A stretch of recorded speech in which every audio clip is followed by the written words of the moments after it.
Speech না থাকলে speech therapy, তাই তো? না, তা নয়।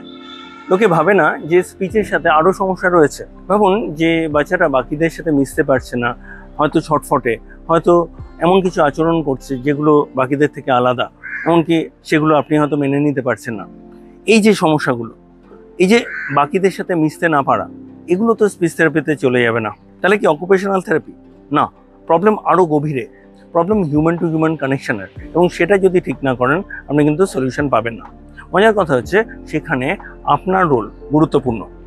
একজন বাবা মা হিসেবে তাদের রোল কেউ বুঝিয়ে দেয় না। একটা বাচ্চা কিভাবে শেখে? বাচ্চা শেখে এক্সপ্লোর করে, নিজের সেন্সেস দিয়ে, তাই তো? এবং কোথায় শেখে? বাড়িতে। কিভাবে শেখে?